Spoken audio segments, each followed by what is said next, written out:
আসসালামু আলাইকুম রহমতুল্লাহ। ইসলামের 5টি স্তম্ভ: কালেমা, নামাজ, রোজা, হজ এবং জাকাত।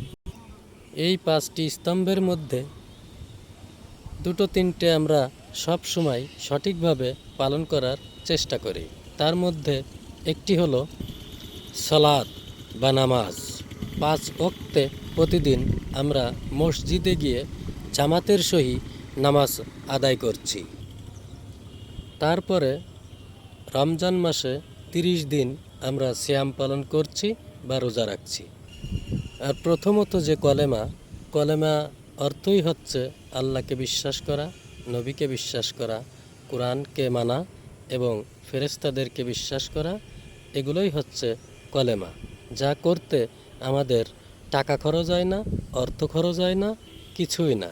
এগুলোকে মন থেকে বিশ্বাস করা। আর নামাজ আদায় করি আমরা 5 ওয়াক্তে শরীরকে পরিশ্রমের মধ্য দিয়ে আল্লাহর সেজদা করা। এবং রমজান মাসে রোজা রাখি, সেখানেও টাকা খরচ হয় না, আমাদের কোনো কিছু ব্যয় করা লাগে না। আমরা শরীরকে একটু কষ্ট দেই, তার বিনিময়ে রাতে আহার করি, দিনের বেলা কোনো আহার গ্রহণ করি না। কিন্তু যখন জাকাতের ক্ষেত্রেটা মানুষের মাঝে, আপনার আমার মাঝে আসে, তখন আমরা হাজার হাজার টাকা থাকা সত্ত্বেও, লক্ষ লক্ষ কোটি কোটি টাকা থাকা সত্ত্বেও আমরা জাকাত প্রদান করছি না। কারণ কি আপনারা একটু বলেন? কারণটা অনেকেই বলবেন না, আমি বলছি শুনুন। জাকাত এই বিধানটি যদি আমরা পরিপূর্ণভাবে মানি বা মানার চেষ্টা করি, তাহলে আমাদের অনেক অর্থ অর্জিত, যে কষ্টের বিনিময়ে, শ্রমের বিনিময়ে, পরিশ্রমের মধ্য দিয়ে যে অর্থ আমরা উপার্জন করে থাকি বা করেছি, সেই অর্থ থেকে অনেক অংশের, বেশ কিছু অংশের একটি অ্যামাউন্ট আমাদের দিয়ে দিতে হবে মানুষের মাঝে। সে কারণে ওয়াজালে নামাজ পড়লাম 5 ওয়াক্ত, কালেমা স্বীকার করলাম এবং রমজানে সিয়াম পালন করলাম। 5 বার মসজিদে টুপি মাথায় দিয়ে আমরা যায় ইমামের পিছনে দাঁড়ায় মসজিদে গিয়ে জামাতে নামাজ আদায় করছি।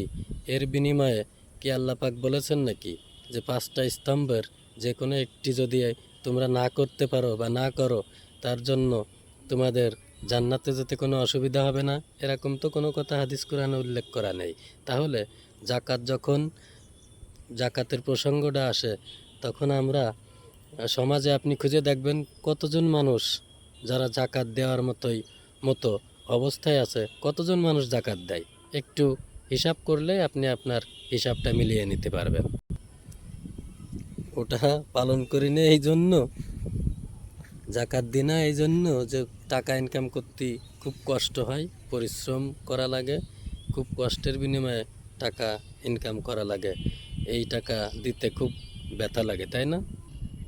এই 5টি স্তম্ভের কোনো একটিও আল্লাহ পাক ছাড় দেন নাই। জাকাতের সামর্থ্য থাকলেই আপনাকে জাকাত অবশ্যই দিতে হবে। তা যদি না হয়, তাহলে আপনি পরিপূর্ণ দিন পালন করলেন না। আর হজের কথা, হজ হচ্ছে যাদের সামর্থ্য আছে, সেই সামর্থ্যবানদের জন্য হজকে বাধ্যতামূলক করা হয়েছে। অনেকে এই হজের ব্যাপারে আমার বলার কিছু নেই, আপনারা জানেন।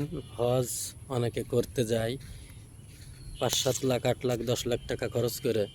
কিন্তু জাকাত যদি আপনার বছরে 2 লক্ষ টাকা আসে, সেই টাকাটাও আমরা দিতে চাই না। অথচ জাকাত কিন্তু এই 5টি স্তম্ভের মধ্যে অন্যতম একটি। আর এই জাকাত প্রদান করলে অসহায় মানুষ, গরিব, দুস্থ, এদের মধ্যে যদি বন্টন হয়, তাহলে অবশ্যই তারা এই জাকাতের মাধ্যমে উপকৃত হবে ইনশাআল্লাহ। তাই অবশ্যই দিন পালনের ক্ষেত্রে যে 5টি স্তম্ভ, এর একটি স্তম্ভ আমরা সামর্থ্য অনুযায়ী ছেড়ে না যাই। ধন্যবাদ।